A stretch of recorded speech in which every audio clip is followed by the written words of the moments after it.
ሰላም እንደምን ከርማችኋል አድማጮቻችን። ይህ የኢኮፍ ስፖርት ዝግጅታችን ተጀምሯል። እንግዲህ የፊታችን ሜይ 30 ወይም የፊታችን ቅዳሜ በቡዳፔስት የቻምፒየንስ ሊግ ፍጻሜ ጨዋታ እንደሚደረግ ሁላችንም እናውቃለን። እንግዲህ የፕሪሚየር ሊጉ አሸናፊ ወይም ከቀናት በፊት ፕሪሚየር ሊጉን ከፍ አድርጎ ማንሳት የቻለው አርሰናል እና የጀርመን ሊግ ወይም ሊግ ዋን አሸናፊ የሆነው ፒኤስጂ እንደሚታወቀው የፊታችን ቅዳሜ የአውሮፓ ቻምፒየንስ ሊግ ተጠባቂ የፍጻሜ ተፋላሚ መሆናቸውን እንግዲህ ከቀናት በፊት ነበረ ያረጋገጡት እነዚህ ሁለት ክለቦች እና እስቲ ስለ ጨዋታው አንዳንድ ነገር እናንሳ፣ ምን እንጠብቅ የሚለውን እስኪ አብረን እናያለን። አብራችሁን ቆዩ። እንግዲህ የእነዚህ የሁለቱ ቡድን ተጠባቂ ጨዋታ የፊታችን ቅዳሜ ይካሄዳል። አርሰናል በከፍተኛ ሞራል በከፍተኛ የድል መንፈስ ወደዚህ ጨዋታ እንደሚመጡ ይጠበቃል። ስፔሻሊ አርሰናል ፕሪሚየር ሊጉን ማሸነፉን ያረጋገጠው ቀደም ብሎ ነው። እርግጥ ፒኤስጂም ቀደም ብሎ ነው ያረጋገጠው፣ ግን አርሰናል ስፔሻሊ ፕሪሚየር ሊጉን ያረጋገጠው ያለፈው ማክሰኞ ሲቲ ከበርንማውዝ ጋር ባደረጉት በጨዋታ ሲቲ ነጥብ መጣሉን ተከትሎ በዛ ጨዋታ ነው እና ሚካኤል አርቴታ ለዚህ ጨዋታ ሰፋ ያለ የመዘጋጃ ጊዜ ይኖረዋል ተብሎ ይጠበቃል። ምክንያቱም አርሰናል በሳምንቱ መጨረሻ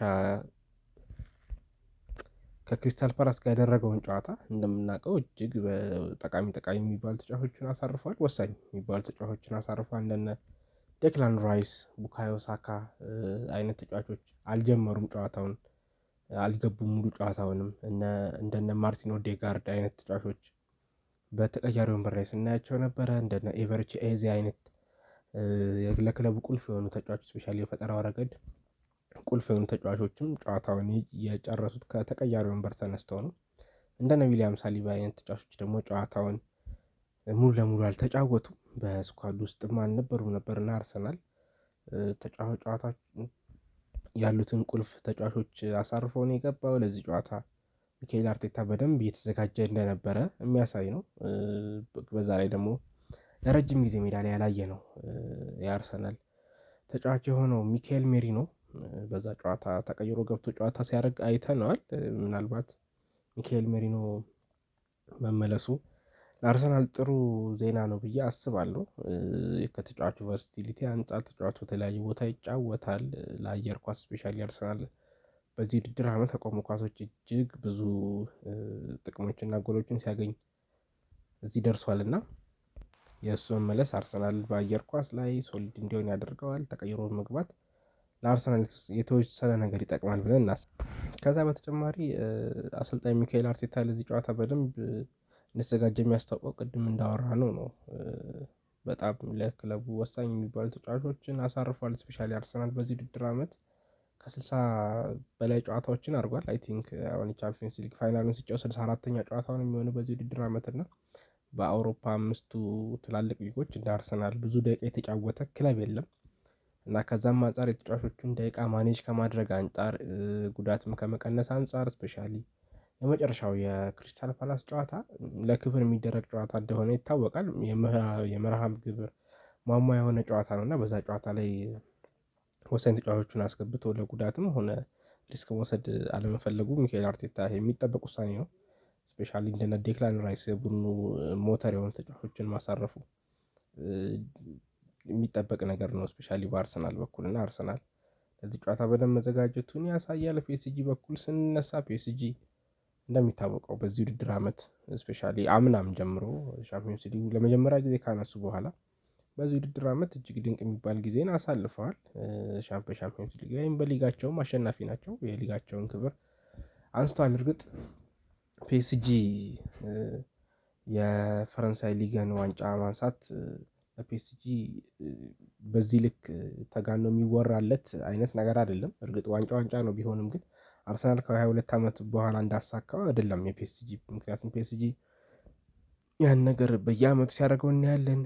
ባየር ሙኒክ በጀርመን በየአመቱ ሲያደርጉት እናያለን። ባየር ሙኒክ ካለፉት 14 ዓመታት 13 ጊዜ ሻምፒዮን መሆን ይችላል። የዣቢ አሎንሶ ቡድን በ2023-24 አይ ቲንክ አልተሳትኩኝ ሻምፒዮን ከሆነበት ጊዜ ውጪ ባየር ሙኒክ ሲበላ እናያለን እና እንደዚህ በጀርመን እና በፈረንሳይ ሊጎች የፒኤስጂ እና የሙኒክ የበላይ መሆን ብዙ የሚያስገርም አይደለም።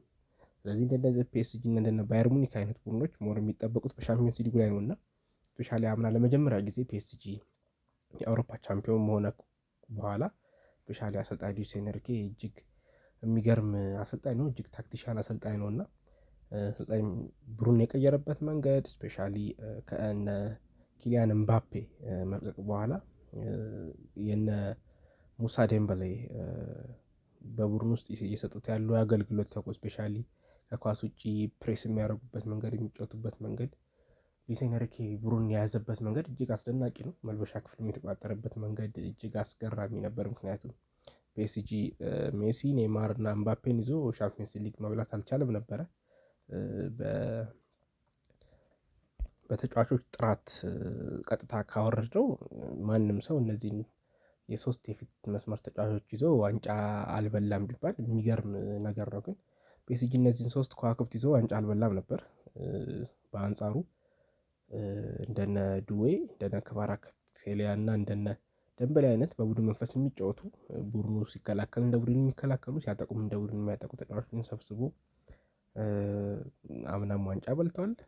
የሚጫወቱበትን መንገድ እጅግ አስገራሚ ነው። ስፔሻሊ ለእኔ በግሌ ፒኤስጂም ሆነ አርሰናል በአውሮፓ ውስጥ ካሉ ከኳስ ጋር ሆነ ከኳስ ውጭ ምቹ ከሆኑ ቡድኖች አንዱ ናቸው። ስፔሻሊ ምናልባት ፒኤስጂ ሞር ከኳስ ጋር አሪፍ ነው፣ ግን በደንብ ያልታየው ፓርት ፒኤስጂ እጅግ ከኳስ ውጭ ምርጥ ቡድን መሆኑን በተደጋጋሚ ያሳይቷል። ስፔሻሊ የአውሮፓ ቻምፒዮንስ ሊግ የመልስ ጨዋታ ከባየር ሙኒክ ጋር በአሊያንዝ አሬና ባደረጉት ጨዋታ ምን ያክል ኳሱን ለሙኒክ ሰጥተው ኮምፈርተብል ሆነው እንደተጫወቱና በዛ ጨዋታ ምን ያክል በካውንተር አታክ ወይም በሾርት ብሬክ ያቺን ኳስ ደንብል ላይ ያስቆጠራትን ኳስ እንዴት አይነት ፈጣን የመልሶ ማጥቃት አሳይተው እንዳገቡና ከዛ ውጪ ኳሱን ሙሉ ለሙሉ ለባየር ሙኒክ ሰጥተው ምን ያክል ኮምፈርተብል ሆነው እንደተጫወቱ ያሳያልና እኔ የሁለቱም ቡድኖች ስፔሻሊ አርሰናልም ሆነ ፒኤስጂ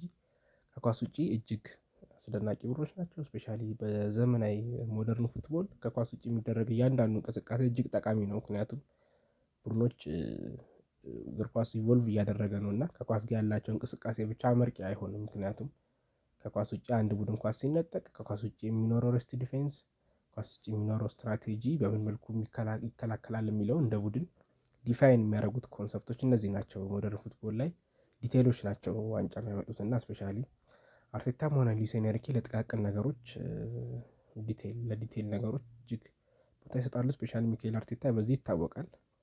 ስፔሻሊ በዝግጅቱ እጅግ ለእያንዳንዷ ዲቴይል ነው የሚዘጋጀው እና ሁለቱ ቡድኖች ከኳስ ውጭ ያላቸው ስትራክቸር እጅግ ተጠባቂ ነው። ከኳስ ጋር ያላቸው ስፔሻሊ ፒኤስጂ ፍሮንት ስሪውን እጅግ ፍሉድ የሆነ ፍሮንት ስሪ ነው ያለው እና በሁለቱ ቡድኖች የሚሆኑት ይጠበቃሉ።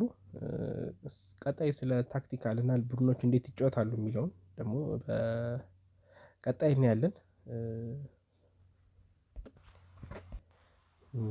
ቡድኖች እንዴት ይጫወታሉ በሚለው ትንታኔ ነገ ደግሞ ሌላ ቪዲዮ ይዘን እንቀርባለን። አብራችሁ ስለሆናችሁ ከልብ የመነጨ ምስጋና አለን። ላይክ፣ ሼር፣ ሰብስክራይብ ማድረግ አይረሳ። መልካም ጊዜ